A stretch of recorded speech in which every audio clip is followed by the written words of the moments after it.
CNN의 다큐멘터리 하나가 폭발적인 반응을 불러일으켰습니다.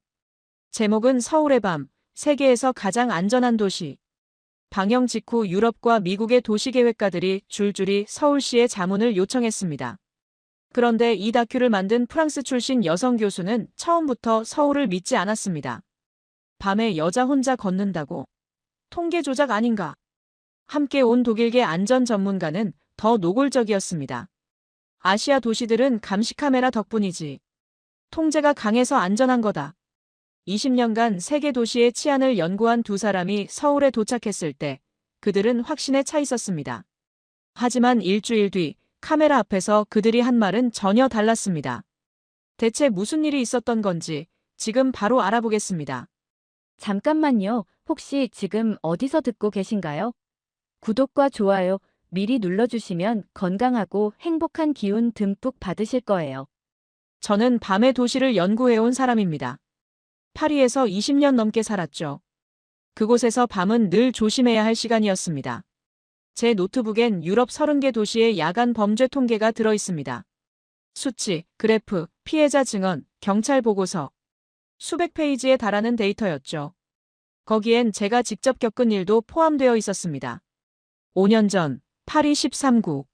저는 야간 범죄에 대한 현장 취재를 하고 있었습니다. 밤 10시쯤이었죠.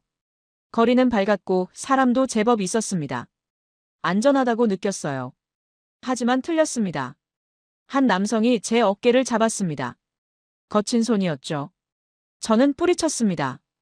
그가 웃으며 뭔가 말했지만 저는 듣고 싶지 않았습니다. 주변 사람들은 고개를 돌렸습니다. 못 본 척하면서요. 지나가던 커플은 걸음을 빨리 했고 담배 피우던 남성은 시선을 피했죠. 저는 혼자였습니다. 수십 명의 사람 속에서요. 겨우 그 자리를 벗어나 호텔로 돌아왔습니다. 방문을 잠그고 한참을 앉아 있었죠. 울지는 않았습니다. 대신 노트북을 열었어요. 그날의 일을 기록했습니다. 날짜, 시간, 장소, 상황. 모두 데이터로 만들었죠. 그게 제가 두려움을 다루는 방법이었습니다. 숫자로 바꾸는 것. 그날 밤 저는 배웠습니다. 밤의 안전은 운이 아니라 시스템의 문제라고요. 사람을 믿어선 안 된다고요. 통계와 데이터만이 진실을 말한다고요. 그리고 무엇보다 밤은 피해야 할 시간이라고요. CNN 본사 회의실 뉴욕. 32층 유리창 너머로 맨해튼의 불빛이 반짝였습니다. 겨울이었지만 도시는 잠들지 않았죠. 하지만 저는 그 불빛을 아름답다고 생각하지 않았어요. 위험이 숨어 있는 곳이었으니까요. 회의실엔 15명쯤 앉아 있었습니다. 모두 경험 많은 저널리스트들이었죠. 프로듀서가 테이블을 두드리며 말했습니다. 새로운 다큐멘터리 시리즈를 준비하고 있습니다. 모두 귀를 기울였습니다. 제목은 세계 도시의 밤입니다. 각 도시가 밤을 어떻게 다루는지, 야간 문화가 어떻게 작동하는지 보여주는 거죠. 몇몇이 고개를 끄덕였습니다. 첫 번째 에피소드 장소를 정해야 합니다. 제안 있으신 분? 젊은 리서처가 망설이다 손을 들었습니다. 서울은 어떨까요? 회의실이 조용해졌습니다. 한강이라는 곳이 있는데 밤에도 사람들이 많이 걷는다고 합니다. 자정 이후에도요. 순간 웃음이 터졌습니다. 비웃음에 가까웠죠. 아시아 도시들은 다 그렇다고 주장하잖아. 통계 조작 아닐까요? 신고율이 낮을 수도 있고요. CCTV가 많아서 그런 거 아닌가요? 저는 웃지 않았습니다. 노트를 펼치고 펜을 들었죠. 한 줄을 적었습니다. 안전하다고 느끼는 것과 실제로 안전한 것은 다르다. 옆자리에서 리카르도 바우어가 고개를 끄덕였습니다. 그는 국제도시안전 컨설팅 회사의 파트너였습니다. 50대 초반, 회색 정장에 은퇴 안경. 날카로운 눈빛과 정확한 말투를 가진 사람이었죠. 20년간 각국 정부의 치안 시스템을 설계해온 전문가였습니다. 베를린, 취리히, 브뤼셀, 더블린. 모두 그의 손을 거쳐갔습니다. 맞습니다. 그가 테이블을 손가락으로 두드렸습니다. 감시는 안전의 전제 조건입니다. 자유로운 안전이란 존재하지 않습니다. 몇몇이 고개를 끄덕였습니다. 아시아 도시들은 대개 CCTV 밀도가 높고 경찰 통제가 강합니다. 그가 잠시 멈췄습니다. 그래서 안전한 겁니다. 자유의 대가로요. 저는 그의 말에 동의했습니다. 그게 제가 20년간 연구해온 결론이었으니까요. 안전은 자유롭게 주어지지 않는다고요. 누군가 감시하고 통제하고 규제해야 만들어진다고요. 회의가 끝난 뒤 복도에서 리카르도가 제게 다가왔습니다. 당신이 가보는 게 좋겠습니다. 왜요? 검증하기 위해서죠. 그가 창밖을 봤습니다. 소문과 현실은 다르니까요. 특히 안전에 관해서는요. 저는 그의 얼굴을 봤습니다. 진지했습니다. 같이 가시죠. 그가 고개를 끄덕였습니다. 좋습니다. 24시간이면 충분할 겁니다. 진실을 보는 데엔요. 일주일 후, 저는 서울행 비행기에 앉아 있었습니다. 14시간 비행이었죠. 창밖으로 구름이 끝없이 펼쳐져 있었습니다. 가방을 열어 내용물을 확인했습니다. 호신용 스프레이, 비상연락처, 호텔 주소. 습관이었습니다. 밤에 도시를 걷기 전엔 늘 그랬으니까요. 노트북을 열어 서울의 야간 범죄 통계를 다시 읽었습니다. 숫자는 낮았습니다. 살인율, 강도율, 성범죄율. 모두 유럽 평균보다 낮았죠. 하지만 저는 숫자를 믿지 않았습니다. 통계는 보고되지 않은 사건을 담지 못하니까요. 피해자가 신고하지 않으면 범죄는 존재하지 않는 것처럼 보이니까요. 은폐된 숫자가 있을 거라고 생각했습니다. 리카르도가 옆자리에서 서류를 정리하며 말했습니다. 당신은 뭘 기대하고 가는 거죠? 저는 창밖을 보며 답했습니다. 아무것도요. 현명하군요. 기대가 없으면 실망도 없으니까요. 당신은요? 뭘 기대하세요? 그가 서류를 닫았습니다. 저는 확신합니다. 뭘요? 서울도 다른 도시와 같을 거라고요. 그가 미소 지었습니다. 냉소적인 미소였죠. 안전은 통제에서 나옵니다. 자유로운 안전은 환상이에요. 기내식이 나왔습니다. 저는 손도 대지 않았습니다. 긴장했을 때 저는 식욕이 없어지거든요. 대신 창밖을 계속 봤습니다. 구름 아래 어딘가에 서울이 있었습니다. 그곳의 밤은 정말 안전할까요? 아니면 그저 잘 숨겨진 위험일까요? 통제가 강해서 안전한 걸까요? 아니면 다른 이유가 있을까요? 저는 알 수 없었습니다. 그래서 가는 거였죠. 확인하기 위해서요. 착륙 안내 방송이 흘러나왔습니다. 좌석을 바로 세우고 안전벨트를 확인했습니다. 리카르도가 서류 가방을 무릎에 올리며 말했습니다. 준비됐습니까? 네. 그럼 확인해 봅시다. 그가 창밖을 봤습니다. 서울의 밤이 정말 안전한지요. 비행기가 고도를 낮췄습니다. 창밖으로 서울의 불빛이 보이기 시작했습니다. 끝없이 펼쳐진 빛의 바다였죠. 하지만 저는 그 아름다움에 마음을 빼앗기지 않았습니다. 그 빛 아래 무엇이 있는지 알아야 했으니까요. 비행기 바퀴가 활주로에 닿았습니다. 밤 8시 30분. 서울의 밤이 기다리고 있었습니다. 인천공항, 밤 9시. 입국장 문이 열리는 순간 저는 자동으로 어깨를 움츠렸습니다. 습관이었죠. 밤에 낯선 도시에 도착하면 늘 그랬습니다. 가방 손잡이를 더 세게 잡고 주변을 살피고 가장 밝은 통로로 걸어가는 것. 경계하는 자세를 취하는 것. 시선을 날카롭게 하고 누가 다가오는지 확인하는 것. 그런데 이상했습니다. 공항 안은 밝았지만 시끄럽지 않았습니다. 사람들이 많았지만 소란스럽지 않았죠. 빠르게 움직이지도 경직되지도 않았습니다. 그저 자기 길을 가고 있었어요. 파리 공항이었다면 달랐을 겁니다. 큰 소리, 급한 발걸음, 긴장한 표정. 밤 비행기가 도착하면 모두가 빨리 떠나고 싶어 했죠. 하지만 여기선 달랐습니다. 한 가족이 천천히 지나갔습니다. 할머니, 부모, 아이 둘. 아이들은 피곤한 듯 부모 손을 잡고 있었고 할머니는 천천히 카트를 밀었죠. 밤 9시가 넘었는데도 아무도 서두르지 않았습니다. 누구도 불안해하지 않았어요. 저는 주변을 더 살폈습니다. CCTV를 찾으려고요. 있었습니다. 천장에, 기둥에. 하지만 눈에 띄지 않게 설치되어 있었죠. 경찰도 보였습니다. 하지만 많지 않았어요. 통제하는 느낌도 없었습니다. 그저 서 있을 뿐이었죠. 공항 직원이 다가왔습니다. 저는 움찔했습니다. 낯선 사람이 접근하면 늘 그렇게 반응했거든요. 파리에서의 그날 밤이 몸에 새겨져 있었으니까요. 하지만 그는 위협적이지 않았습니다. 그저 미소 지으며 안내판을 가리켰을 뿐이었죠. 택시 타시려면 저쪽입니다. 한국어 억양이 섞인 영어였지만 부드러웠습니다. 공격적이지 않았어요. 감사합니다. 여행 잘하세요. 밤 산책도 좋아요. 서울은요? 그가 다시 미소 지으며 떠났습니다. 저는 그의 뒷모습을 봤습니다. 밤 산책이라고요? 밤 9시가 넘었는데요? 진심이었을까요?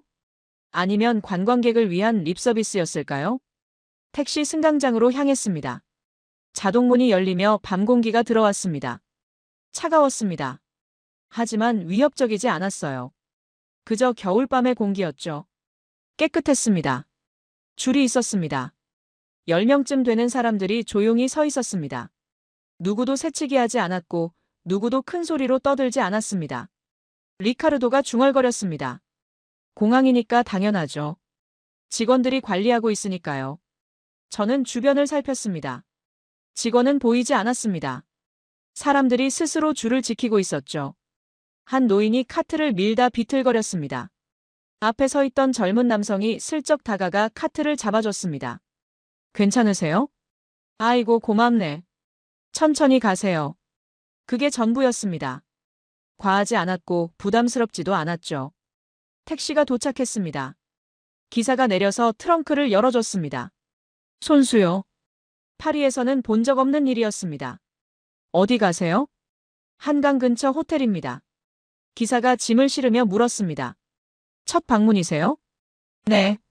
한강 보셨어요? 아직이요. 밤에 가보세요. 요즘 사람들 많아요. 안전하고 좋아요. 저는 놀랐습니다.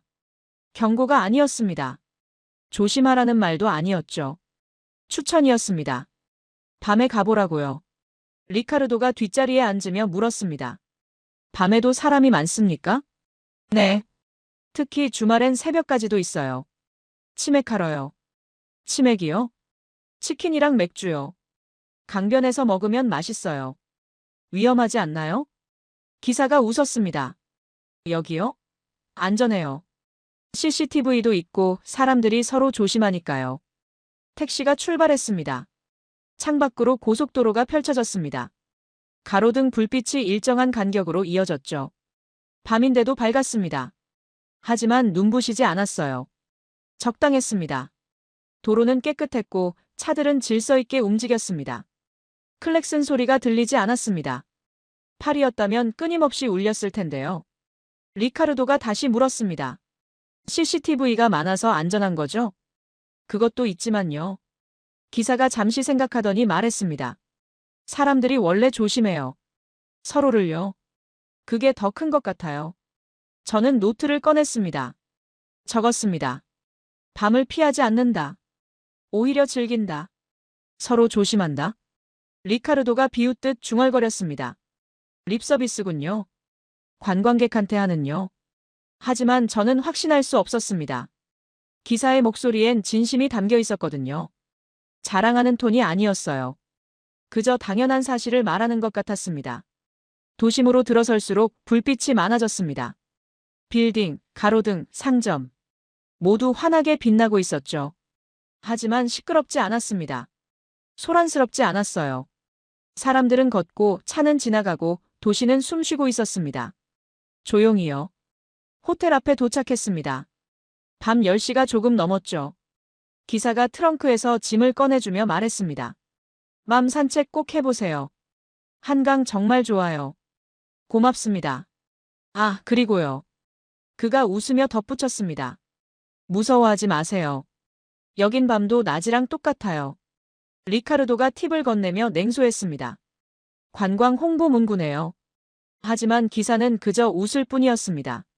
그럼 좋은 밤 되세요. 택시가 떠났습니다. 저는 호텔 앞에 서서 주변을 둘러봤습니다. 밤 10시가 넘었는데도 사람들이 걷고 있었습니다. 커플, 가족, 혼자 걷는 사람들. 누구도 서두르지 않았고 누구도 두려워하지 않았습니다. 이상했습니다. 파리였다면 이 시간엔 거리가 비어 있었을 텐데요. 체크인을 마치고 방에 들어갔습니다. 창밖으로 한강이 보였습니다. 멀리서요. 강변엔 불빛이 점점이 흩어져 있었고 작은 점들이 움직이는 게 보였습니다. 사람들이었죠. 밤 10시가 넘었는데도요. 저는 커튼을 닫았습니다. 노트북을 켜고 오늘의 관찰 내용을 정리했습니다. 첫인상 차분함, 경계심 없음, 밤을 일상으로 받아들이는 분위기. 그리고 한 줄을 더 적었습니다. 아직 판단 불가. 표면만 봤을 가능성 높음. 내일 밤 직접 걸어봐야 함. 휴대폰이 울렸습니다. 오윤성이었습니다. CNN 로컬 코디네이터이자 이번 촬영의 현장 담당자죠. 도착하셨어요? 네, 잘 도착했습니다. 호텔은 괜찮으세요? 네, 좋습니다. 한강 보이세요? 창문으로요. 네, 보입니다. 내일 밤에 직접 가보시죠. 그가 말했습니다. 밤이 더 볼 게 많거든요. 저는 잠시 망설였습니다. 밤에요? 위험하지 않나요? 위험하다고요? 그가 웃는 소리가 들렸습니다. 여긴 밤이 낮보다 안전할 때도 있어요. 전화를 끊고 다시 창밖을 봤습니다.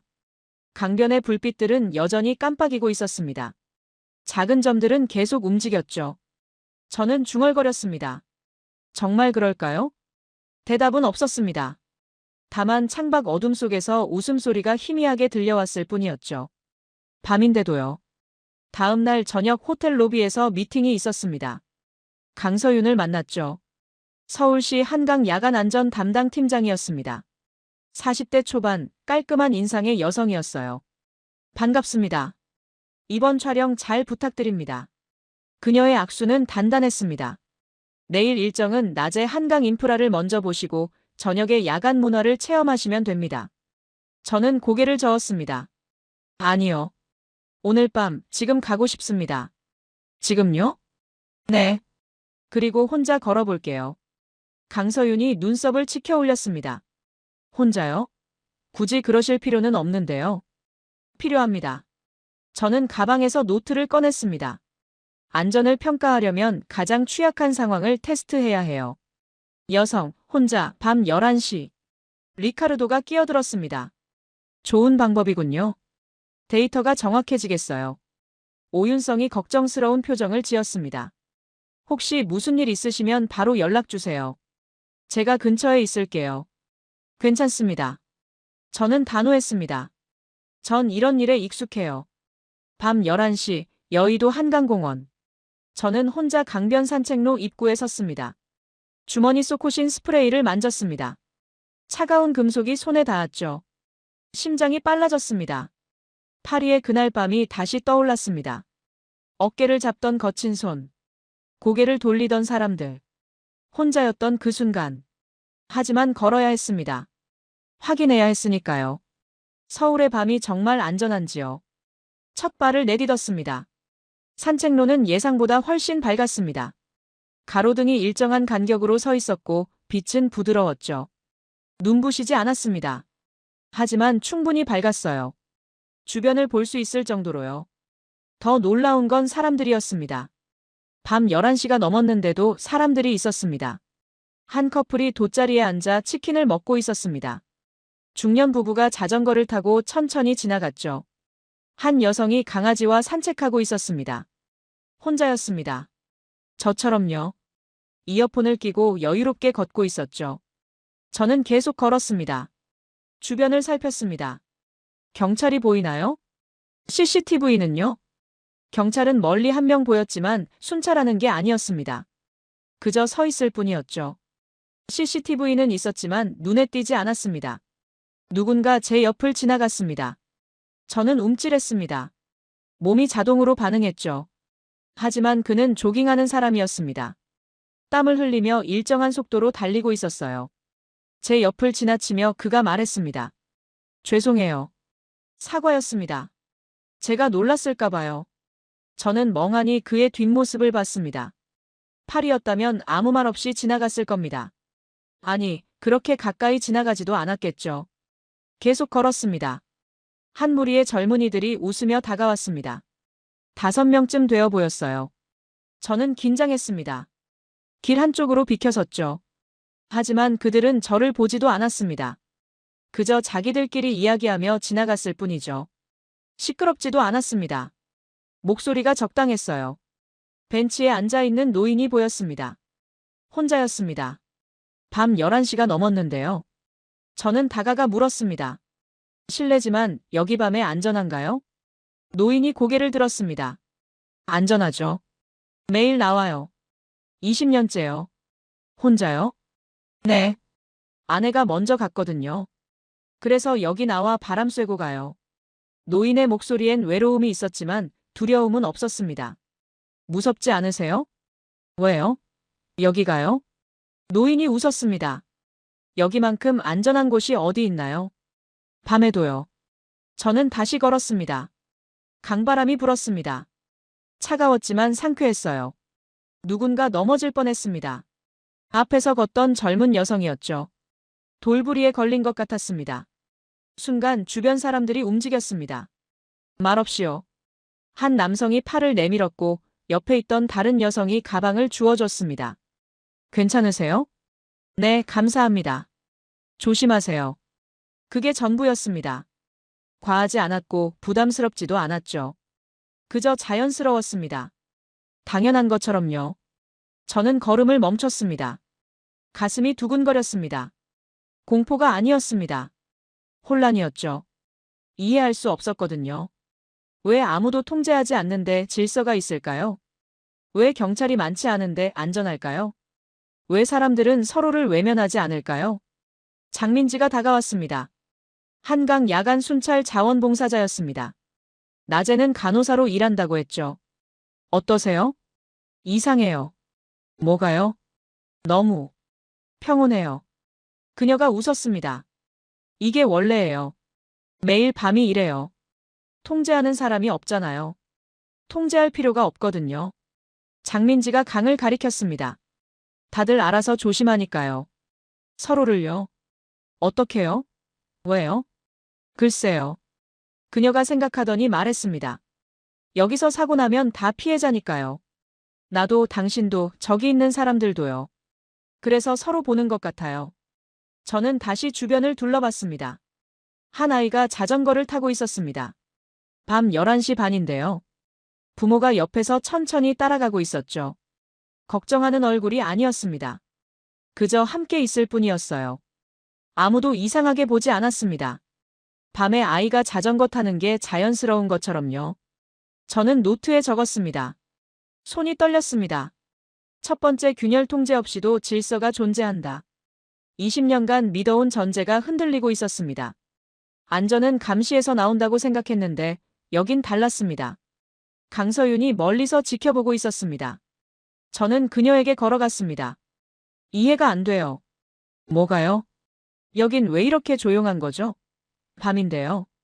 통제하는 사람도 없는데요. 조용한 게 아니에요. 강서윤이 말했습니다. 평온한 거죠. 차이가 뭔가요? 조용함은 억눌린 거고 평온함은 익숙한 겁니다. 그녀가 강변을 가리켰습니다. 저 사람들 밤을 두려워하지 않아요. 왜냐하면 밤도 그냥 하루의 일부니까요. 저는 다시 강변을 봤습니다. 사람들은 여전히 걷고 앉고 웃고 있었습니다. 밤이 적이 아닌 듯이요. 저는 중얼거렸습니다. 여긴 밤이 위험하지 않군요. 장민지가 대답했습니다. 네. 여긴 밤도 그냥 하루의 연장이에요. 나처럼요. 저는 한참을 서 있었습니다. 주머니 속 호신 스프레이를 꺼내지 않았다는 걸 그때 깨달았습니다. 다음 날 아침 호텔 카페에서 리카르도를 만났습니다. 그는 노트북 앞에 앉아 뭔가를 열심히 입력하고 있었죠. 어젯밤 어땠습니까? 저는 커피를 마시며 답했습니다. 흥미로웠어요. 흥미롭다. 그가 노트북에서 눈을 떼지 않고 말했습니다. 초반은 다 그래요. 우연일 뿐입니다. 우연이라고요? 네. 그가 화면을 돌려 보여줬습니다. 어젯밤 당신이 걸은 산책로의 CCTV 개수를 세어봤습니다. 화면엔 지도와 빨간 점들이 표시되어 있었습니다. 100m당 평균 3대씩 있더군요. 생각보다 많습니다. 저는 고개를 저었습니다. 사람들은 카메라를 의식하지 않았어요. 의식할 필요가 없으니까요. 리카르도가 화면을 다시 자기 쪽으로 돌렸습니다. 이미 통제되고 있으니까요. 사람들이 모르는 사이에요. 그게 전부일까요? 그게 전부입니다. 그가 단호하게 말했습니다. 안전은 언제나 통제에서 나옵니다. 보이든 안 보이든요. 강서윤이 우리 테이블에 합류했습니다. 무슨 이야기 하세요? 한강의 안전에 대해서요. 리카르도가 답했습니다. CCTV와 통제 시스템이 잘 작동하고 있다는 거죠. 통제가 아닙니다. 강서윤이 조용히 말했습니다. 설계예요. 같은 말 아닙니까? 아닙니다. 그녀가 테이블에 손을 올렸습니다. 통제는 사람을 막는 거고 설계는 사람이 편하게 움직이도록 돕는 겁니다. 리카르도가 비웃었습니다. 말장난이군요. 결국 감시 카메라와 규제로 만들어진 안전 아닙니까? 부분적으로는 맞습니다. 강서윤이 인정했습니다. CCTV도 있고 순찰도 돌고 비상벨도 있죠. 하지만 그게 전부가 아니에요. 그럼 뭐가 더 있습니까? 문화요. 저는 둘 사이에 끼어들었습니다. 오늘 밤에 다시 가보죠. 더 늦은 시간에요. 그러면 확실히 알 수 있을 겁니다. 리카르도가 고개를 끄덕였습니다. 좋습니다. 하지만 결과는 같을 겁니다. 데이터는 거짓말하지 않으니까요. 밤 12시 다시 한강. 이번엔 반포 한강공원이었습니다. 여의도보다 더 넓고 사람도 많다고 했죠. 저는 예상했습니다. 자정이 넘으면 사람이 줄어들 거라고요. 하지만 완전히 틀렸습니다. 사람이 더 많았습니다. 훨씬 많았어요. 연인들이 다리 아래 앉아 야경을 보고 있었고 가족 단위 피크닉이 곳곳에 펼쳐져 있었죠. 한 노부부가 손을 잡고 천천히 걷고 있었습니다. 대학생들로 보이는 무리가 돗자리에 앉아 치킨을 먹으며 웃고 있었어요. 리카르도가 중얼거렸습니다. 이상하군요. 뭐가요? 경찰이 안 보입니다. 저도 주변을 살폈습니다. 정말 경찰이 보이지 않았습니다. 멀리 한 명 정도. 하지만 순찰하는 게 아니었어요. 그저 벤치에 앉아 있을 뿐이었죠. 강서윤이 설명했습니다. 순찰은 돌지만 눈에 띄게 하진 않아요. 왜죠? 사람들이 경직되니까요. 경찰이 많으면 오히려 불안해하는 사람들도 있거든요. 그럼 누가 질서를 유지하죠? 사람들이요. 리카르도가 코웃음 쳤습니다. 말도 안 됩니다. 사람은 본능적으로 이기적입니다. 감시와 처벌이 없으면 질서는 무너져요. 여긴 20년간 무너지지 않았는데요. 강서윤이 담담하게 말했습니다. 저는 현장을 더 관찰했습니다. 한 무리의 젊은이들이 시끄럽게 떠들고 있었습니다. 음악을 틀어놓고 노래를 부르고 있었죠. 주변 사람들이 쳐다봤습니다. 표정이 묘했어요. 화난 것도 무서워하는 것도 아니었습니다. 그저 보고 있을 뿐이었죠. 잠시 후 젊은이들이 스스로 음악 볼륨을 낮췄습니다. 아무도 뭐라고 하지 않았는데도요. 저는 물었습니다. 저 사람들 누가 조용히 하라고 했나요? 강서윤이 답했습니다. 아무도요. 그냥 눈치챈 거예요. 여기 분위기를요. 그게 가능한가요? 20년간 쌓인 문화니까 가능합니다. 그녀가 강변을 가리켰습니다. 한강은 시끄러운 곳이 아니라는 걸 다들 알아요. 즐기되 다른 사람을 방해하지 않는다는 것도요. 리카르도가 반박했습니다. 문화는 강제로 만들어지는 겁니다. 규칙과 처벌로요. 자발적인 문화 같은 건 없어요. 여긴 다릅니다. 증명할 수 있습니까? 지금 보고 계시잖아요. 이건 통계적 예외일 뿐입니다. 일반화할 수 없어요. 저는 두 사람의 대화를 듣다가 자리를 떴습니다. 혼자 걸어야 할 것 같았으니까요. 직접 느껴봐야 할 것 같았어요. 강변을 따라 천천히 걸었습니다. 한 여성이 혼자 달리고 있었습니다. 이어폰을 끼고요. 주변을 경계하는 기색이 전혀 없었습니다. 저였다면 절대 그렇게 못했을 겁니다. 파리에서라면요. 런던에서도 뉴욕에서도요. 벤치에 앉았습니다. 옆에 중년 남성이 앉아 한강을 바라보고 있었습니다. 저는 조심스럽게 물었습니다. 실례지만 자주 오세요? 네. 매일 밤이요. 매일요? 무섭지 않으세요? 그가 저를 봤습니다. 진심으로 의아해하는 표정이었어요. 왜요? 여기가요? 밤인데요. 밤이라고 무서울 게 뭐 있나요? 여긴요? 그의 표정은 정말로 이해하지 못하고 있었습니다. 저에게 밤은 늘 조심해야 할 시간이었지만 이 사람에겐 그냥 하루의 연장이었으니까요. 일하고 나면 스트레스 받잖아요.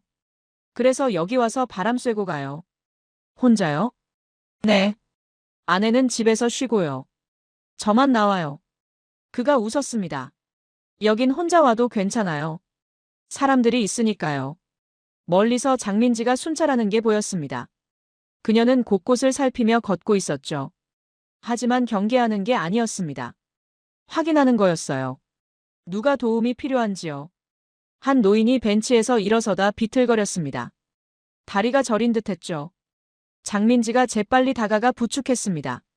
괜찮으세요? 아이고, 다리가 저려서요. 오래 앉아 있었더니요. 천천히 일어나세요.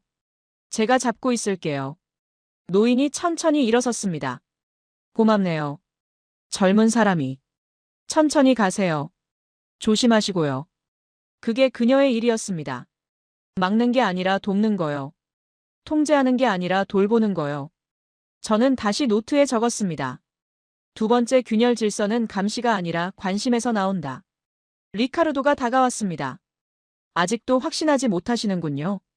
당신은요? 저는 확신합니다. 그가 주변을 가리켰습니다. 이건 표면일 뿐이에요. CCTV와 경찰이 보이지 않게 작동하고 있을 겁니다. 제가 20년간 봐온 모든 도시가 그랬으니까요. 그렇게 믿고 싶으신가요? 믿음이 아니라 경험입니다. 그가 단호하게 말했습니다. 안전은 공짜가 아니에요. 언제나 대가가 있죠. 감시, 통제, 자유의 제한. 여긴 다를 수도 있잖아요. 다르지 않습니다. 단지 잘 숨겼을 뿐이에요. 저는 그를 똑바로 봤습니다. 그럼 내일 밤엔 당신이 직접 테스트해 보세요. 혼자요. 그가 잠시 망설이더니 고개를 끄덕였습니다. 좋습니다. 내일 밤엔 제가 증명해 보이겠습니다. 이게 시스템의 결과라는 걸요. 다음 날 밤, 저희는 다른 테스트를 준비했습니다. 새벽 1시, 막차 시간. 가장 붐비는 지하철역 근처였죠. 오윤성이 말했습니다. 여기가 진짜 테스트예요. 술 취한 사람들, 피곤한 직장인들, 귀가하는 학생들이 모두 섞이거든요. 리카르도가 노트북에 뭔가 적으며 말했습니다. 통계적으로 이 시간대가 가장 위험합니다. 판단력이 흐려지고 피로도가 높고 감시가 약해지니까요. 저는 일부러 가장 붐비는 동선을 택했습니다. 지하철역에서 버스 정류장까지요. 역 출구 앞엔 사람들이 줄지어 서 있었습니다. 길게요. 하지만 말없이 다투지 않고 서 있었죠. 새벽 1시인데도요. 한 취객이 비틀거리며 줄 근처로 왔습니다. 저는 긴장했습니다. 8이었다면 이 시간대 취객은 위험했으니까요. 하지만 주변 사람들의 반응이 달랐습니다. 싸움이 시작되지 않았어요. 오히려 사람들이 자연스럽게 공간을 넓혔습니다. 취객이 지나갈 수 있게요. 부딪히지 않게요. 한 중년 남성이 그에게 다가가 물었습니다. 괜찮으세요? 앉아 계실래요? 취객이 손을 저었습니다. 아니, 괜찮아요. 집 가야 돼요. 혼자 갈 수 있겠어요? 택시 타실래요? 괜찮아요. 고맙습니다. 그게 전부였습니다. 과하지 않았고 무시하지도 않았죠. 딱 필요한 만큼만요. 장민지가 저에게 속삭였습니다. 사고는 대개 무시에서 나와요. 무시요? 네. 누군가 쓰러져도 모른 척하고 누군가 도움을 청해도 못 들은 척하고요. 그녀가 주변을 가리켰습니다. 그럴 때 사고가 나죠. 하지만 여긴 모른 척이 어려워요. 왜요? 다들 보거든요. 서로를요. 그리고 나중에 내가 그 사람이 될 수도 있다는 걸 알거든요. 저는 그 말이 이해됐습니다. 처음으로요. 지하철이 도착했습니다. 문이 열렸습니다. 내리는 사람들이 먼저 나왔습니다. 아무도 밀지 않았어요. 기다렸습니다. 조용히요. 내리는 사람들이 모두 나온 뒤에야 타기 시작했습니다. 차례대로요. 밀지도 당기지도 않고요. 저는 마지막에 탔습니다. 관찰하려고요. 칸 안은 조용했습니다. 새벽 1시가 넘었는데도 사람들은 큰 소리로 떠들지 않았습니다. 전화 통화를 하는 사람도 목소리를 낮췄죠. 한 학생이 졸고 있었습니다. 옆 사람이 슬쩍 어깨를 받쳐줬습니다. 넘어지지 않게요. 깨우지 않고요. 그저 받쳐줄 뿐이었어요. 리카르도가 주변을 살피며 중얼거렸습니다. 이상해요. 너무 조용해요. 조용한 게 이상한가요? 심야 지하철이 이렇게 조용한 건 처음 봅니다. 강서윤이 설명했습니다. 여긴 심야라고 해서 특별히 취급하지 않아요. 하지만 술 취한 사람도 있고 피곤한 사람도 있잖아요. 있죠. 하지만 그 사람들도 알아요. 뭘요? 남한테 피해주면 안 된다는 거요. 그게 기본이니까요. 다음 역에 도착했습니다. 한 노인이 지팡이를 짚고 천천히 내렸습니다. 문이 닫히려는 순간이었죠. 앞에 있던 젊은 남성이 재빨리 문을 잡았습니다. 천천히 나가세요. 노인이 고개를 숙였습니다. 고맙네. 젊은 사람이. 문이 닫혔습니다. 저는 그 장면을 계속 생각했습니다. 누가 시킨 것도 규칙에 적힌 것도 아닌데 그 사람은 문을 잡았습니다. 당연하다는 듯이요. 손해보는 것도 아닌데요. 오히려 다음 역까지 서서 가야 했는데도요. 환승역에 도착했습니다. 사람들이 쏟아져 나왔습니다. 하지만 혼란스럽지 않았어요. 모두 자기 방향으로 조용히 걸어갔죠. 부딪히는 사람도 거의 없었습니다. 저는 계단을 올라가며 관찰했습니다. 한 여성이 큰 캐리어를 끌고 있었습니다. 계단 앞에서 망설이고 있었죠. 한 남성이 다가갔습니다. 도와드릴까요? 괜찮아요. 무거워 보이는데요. 제가 들어드릴게요. 고맙습니다. 그가 캐리어를 들어 계단을 올라갔습니다. 위에 내려놓고는 그냥 갔습니다. 고맙다는 인사만 받고요. 버스 정류장. 여기도 줄이 있었습니다. 새벽 1시 반인데도요. 사람들은 조용히 기다리고 있었습니다. 한 학생이 졸고 있었죠. 앞에 서 있던 중년 여성이 학생을 슬쩍 깨웠습니다. 학생, 버스 왔어요. 아, 감사합니다. 졸면 놓칠 뻔했네요. 정말 고맙습니다. 버스가 도착했습니다. 문이 열렸고 사람들이 차례대로 탔습니다. 밀지 않고요. 저도 탔습니다. 버스 안도 조용했습니다. 모두 피곤해 보였지만 질서는 유지됐죠. 한 취객이 큰 소리로 노래를 부르려다가 주변 눈치를 보고는 조용히 했습니다. 아무도 뭐라고 하지 않았는데도요. 호텔로 돌아가는 길 리카르도가 말했습니다. 하루만 더 보겠습니다. 아직도 확신하지 못하시나요? 확신은 충분한 데이터로 합니다. 감정으로 하는 게 아니에요. 저는 고개를 끄덕였습니다. 하지만 제 안에선 뭔가 바뀌고 있었습니다. 데이터가 아닌 다른 것으로요. 방에 돌아와 노트를 펼쳤습니다. 세 번째 균열 배려는 강요되지 않아도 작동한다. 그리고 한 줄을 더 적었습니다. 여긴 무시가 없다. 모두가 서로를 본다. 커튼을 열었습니다. 한강이 여전히 빛나고 있었습니다. 새벽 2시가 넘었는데도 불빛들이 움직이고 있었죠. 저는 중얼거렸습니다. 이 도시의 밤은 잠들지 않는군요. 그런데도 안전해요. 그리고 깨달았습니다. 잠들지 않아도 안전할 수 있다는 걸요. 통제 없이도 질서가 있을 수 있다는 걸요. 다음 날 밤, 리카르도가 직접 나섰습니다. 오늘은 제가 테스트하겠습니다. 그는 혼자 한강으로 갔습니다. 우리는 멀리서 지켜보기로 했죠. 밤 11시, 반포 한강공원. 리카르도는 강변을 따라 걸었습니다. 딱딱한 걸음걸이였습니다. 관찰자의 걸음이었죠. 감정을 배제하고 데이터만 수집하는 사람의 걸음이었어요. 그는 노트를 들고 주변을 기록했습니다. CCTV 위치, 조명 간격, 사람들의 동선. 모두 숫자로 바꾸고 있었죠. 한 외국인 여성이 울고 있었습니다. 벤치 옆에 앉아서요.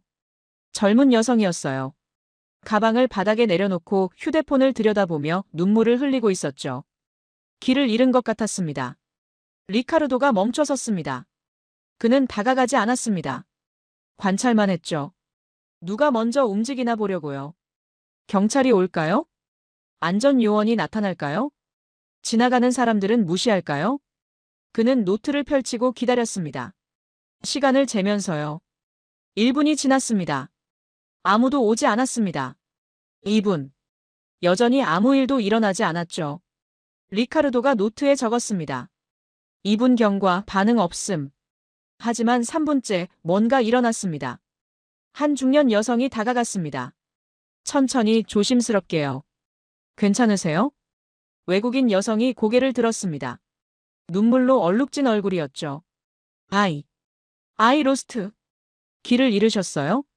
중년 여성이 자기 휴대폰을 꺼냈습니다. 번역 앱을 켰죠.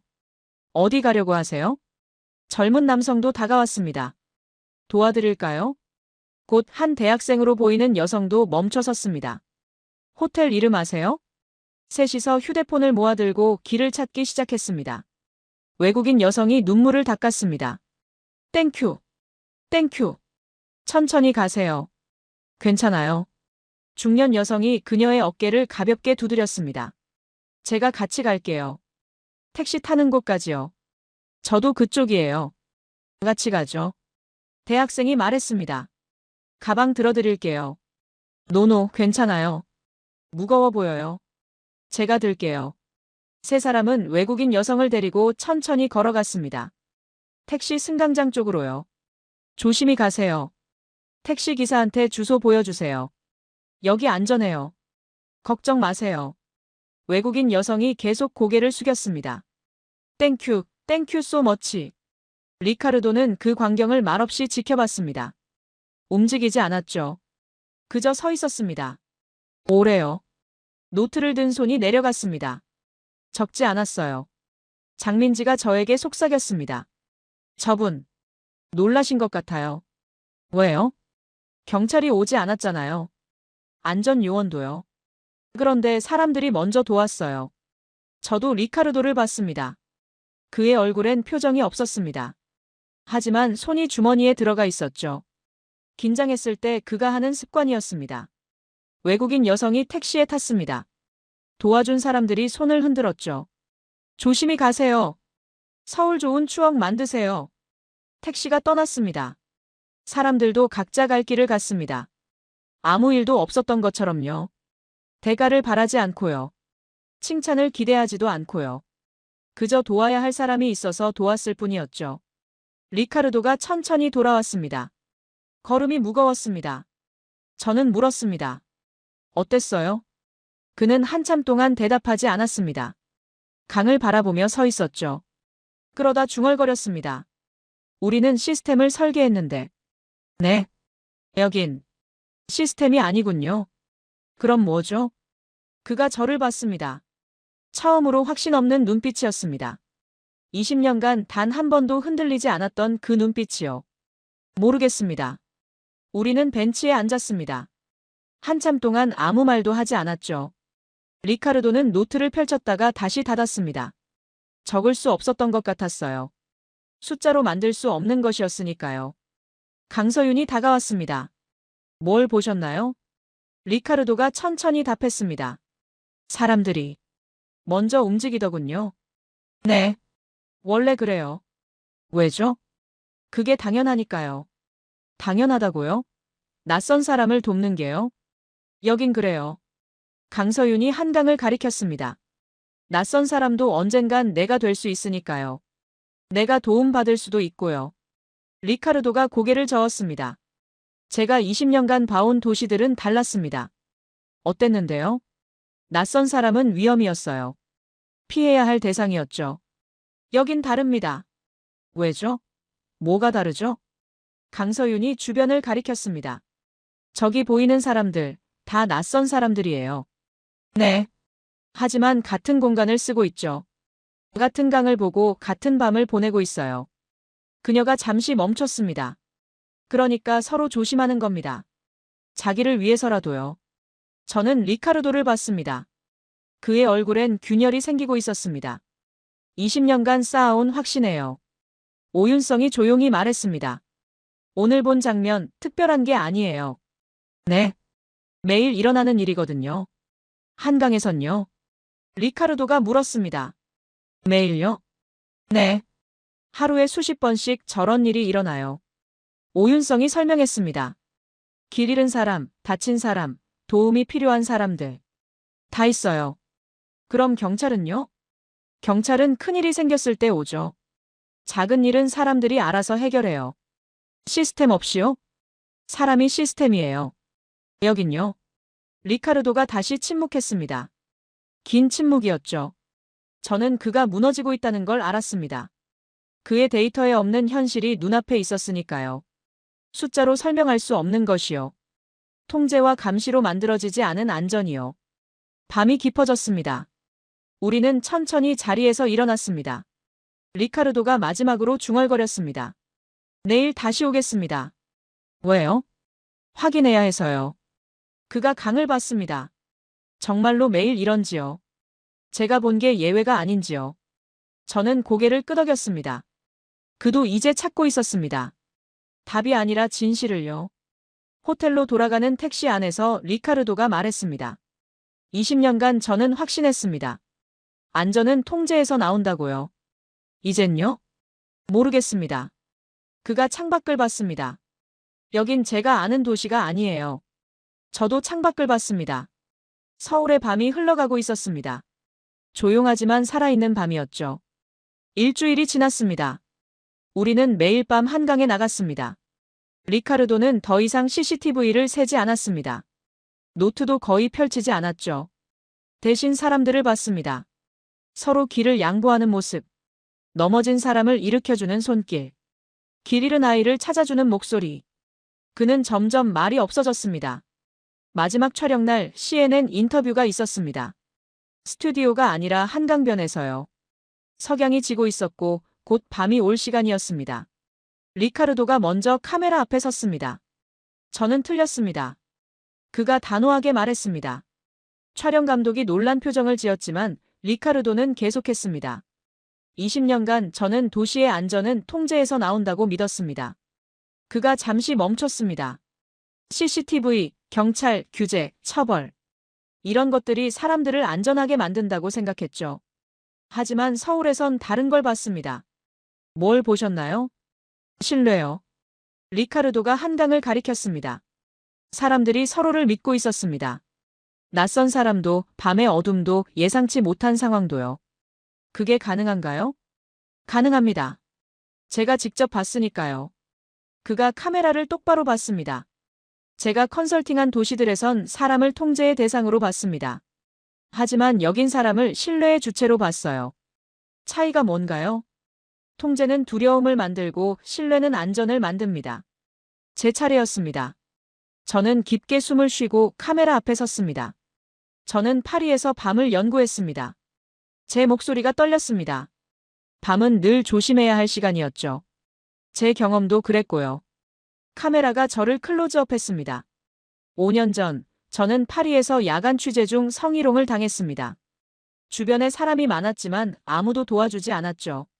저는 한강을 봤습니다. 그때부터 저는 밤을 두려워했습니다. 도시를, 사람들을 믿지 못했어요. 서울은 어땠나요? 서울에서 일주일을 보냈습니다. 매일 밤 한강을 걸었어요. 저는 웃었습니다. 처음으로 편안하게요. 처음엔 두려웠습니다. 하지만 시간이 갈수록 깨달았죠. 뭘요? 안전은 두려움이 없는 상태가 아니라는 걸요. 저는 카메라를 봤습니다. 안전은 서로를 외면하지 않는 상태였습니다. 강서윤이 덧붙였습니다. 우리는 밤을 통제하지 않았습니다. 그럼요? 사람들이 밤을 편하게 쓸 수 있도록 도왔죠. 그녀가 설명했습니다. 조명을 밝히고 길을 정비하고 비상벨을 설치했어요. 하지만 진짜 안전은 시민들이 만들었습니다. 장민지가 말했습니다. 저는 매일 밤 여기 나와요. 왜요? 누군가 다칠까봐, 도움이 필요할까 봐서요. 그녀가 웃었습니다. 하지만 제가 하는 일은 많지 않아요. 사람들이 서로 도우니까요. 촬영이 끝났습니다. 다큐멘터리는 이틀 후 방영됐습니다. 반응은 폭발적이었습니다. 여성이 밤에 안전한 도시. 질서가 문화인 도시. 감시가 아닌 신뢰로 안전을 만든 도시. 소셜미디어가 들끓었습니다. 파리, 런던, 뉴욕, 베를린. 세계 각국의 도시계획가들이 연락해왔습니다. 어떻게 하면 서울처럼 될 수 있나요? 강서윤이 답했습니다. 하루아침에 되지 않습니다. 얼마나 걸리나요? 20년 넘게 시민들과 함께 만들어온 문화니까요. 시간이 필요합니다. 리카르도가 공식 석상에서 발표했습니다. 국제도시안전 컨퍼런스였죠. 수백 명의 전문가들이 모인 자리였습니다. 우리는 감시를 팔았습니다. 청중이 술렁였습니다. 여긴 신뢰를 쌓았습니다. 박수가 터졌습니다. 저는 20년간 틀렸습니다. 안전을 만드는 건 카메라가 아니라 사람이었어요. 저는 조용히 고개를 끄덕였습니다. 그의 인정이 진심이라는 걸 알았으니까요. CNN 본사로 돌아가기 전날 작은 파티가 있었습니다. 강서윤, 장민직, 오윤성, 그리고 우리. 리카르도가 말했습니다. 제 회사에 제안하겠습니다. 서울 모델을 연구하자고요. 받아들일까요? 모르겠습니다. 하지만 시도는 해야죠. 강서윤이 웃었습니다. 언제든 도와드릴게요. 장민지가 덧붙였습니다. 한강은 언제나 열려 있어요. 밤에도요. 저는 창밖을 봤습니다. 한강이 반짝이고 있었습니다. 불빛들이 움직이고 사람들이 웃고 있었죠. 그 평범함이 얼마나 특별한지 이제 알았습니다. 일주일 후, 저는 다시 서울에 왔습니다. 파리에서 보고서를 마무리한 뒤였죠. 이번엔 촬영도 일정도 없었습니다. 그저 걷고 싶어서였습니다. 밤에 한강을요. 혼자요. 밤 10시, 반포 한강공원. 저는 천천히 걸었습니다. 메모하지 않았습니다. 관찰하지도 않았죠. 분석하지도 않았어요. 그저 느꼈습니다. 공기를요, 소리를요, 사람들의 움직임을요. 한 커플이 돗자리에 앉아 치킨을 먹고 있었습니다. 노부부가 손을 잡고 산책했죠. 대학생들이 웃으며 자전거를 탔습니다. 모두 평범한 풍경이었습니다. 하지만 저는 알았습니다. 이 평범함이 얼마나 많은 것들 위에 세워졌는지를요. 20년 넘게 쌓인 신뢰. 서로를 외면하지 않는 문화. 밤을 두려워하지 않는 용기. 벤치에 앉았습니다. 옆에 젊은 여성이 혼자 앉아 책을 읽고 있었습니다. 밤 10시가 넘었는데요. 이어폰을 끼고 완전히 몰입해 있었죠. 저도 그렇게 할 수 있을까요? 파리에서요? 아직은 아닐 겁니다. 하지만 언젠가는 가능하겠죠. 서울이 증명했으니까요. 가능하다는 걸요. 장민지가 지나갔습니다. 순찰 중이었죠. 저를 알아보고 손을 흔들었습니다. 다시 오셨어요? 네. 그냥 걷고 싶어서요. 좋아 보이세요. 편해 보여요. 편해요. 처음으로요. 여기 밤이 마음에 드신 거예요. 저는 고개를 끄덕였습니다. 이상하죠? 제 인생에서 밤을 좋아한 적이 없었는데요. 여긴 그래요. 밤도 낮만큼 괜찮은 시간이거든요. 그녀가 다시 걸어갔습니다. 저는 강을 봤습니다. 물이 흘렀고 다리에 불이 켜졌습니다. 사람들이 웃고 걷고 쉬고 있었죠. 아무 일도 일어나지 않았습니다. 그게 가장 위대한 일이었습니다. 휴대폰을 꺼냈습니다. 리카르도에게 메시지를 보냈습니다. 다시 서울에 왔습니다. 혼자요. 밤에 걷고 있어요. 두렵지 않아요. 답장이 곧 왔습니다. 저도 베를린에서 야간 프로젝트를 시작했습니다. 서울 방식으로요. 시간이 걸리겠지만 해볼 만합니다. 저는 미소 지었습니다. 변화는 이미 시작됐습니다. 한 사람씩 한 도시씩요. 강서윤에게도 메시지를 보냈습니다. 감사합니다. 제 인생을 바꿔주셨어요. 답장이 왔습니다. 저희가 아니에요. 이 도시의 시민들이 만든 겁니다. 당신은 그걸 본 거고요. 맞는 말이었습니다. 저는 그저 목격자였을 뿐이었으니까요. 밤이 깊어졌습니다. 사람들은 여전히 강변을 걷고 있었습니다. 아무도 서두르지 않았고 아무도 경계하지 않았죠. 저도 그렇게 걸었습니다. 천천히 편안하게요. 주머니 속 호신 스프레이는 호텔에 두고 왔습니다. 필요 없었거든요. 여기선요. 호텔로 돌아가는 길에 편의점에 들렀습니다. 점원이 웃으며 말했습니다. 맘 산책하셨어요? 네. 좋죠, 한강? 네. 정말 좋아요. 맨날 와요. 안전하고 조용해서요. 그래서 좋은 것 같아요. 밖으로 나왔습니다. 거리는 여전히 밝았습니다. 사람들이 걷고 차가 지나가고 가게들이 불을 밝히고 있었죠. 밤 11시가 넘었는데도요. 저는 생각했습니다. 이 도시는 밤을 적으로 대하지 않는다고요. 밤도 하루의 일부로 받아들인다고요. 그래서 사람들이 밤을 두려워하지 않는다고요. 호텔 방에 들어왔습니다. 노트를 펼쳤습니다. 마지막 페이지에 한 문장을 적었습니다. 안전은 두려움이 없는 상태가 아니라 서로를 외면하지 않는 상태다. 창밖을 봤습니다. 한강이 흐르고 있었습니다. 불빛이 반짝이고 사람들이 움직이고 있었죠. 평범한 밤이었습니다. 하지만 저는 알았습니다. 이 평범함이 얼마나 특별한지를요. 세계에서 몇 안 되는 도시만이 가진 밤이라는 것을요. 노트를 닫았습니다. 불을 껐습니다. 창밖 한강의 불빛이 방 안을 은은하게 비췄습니다. 저는 처음으로 밤을 편안하게 받아들였습니다. 두려움 없이요. 통제 없이요. 그저 신뢰로요. 서울의 밤이 가르쳐준 것이었습니다.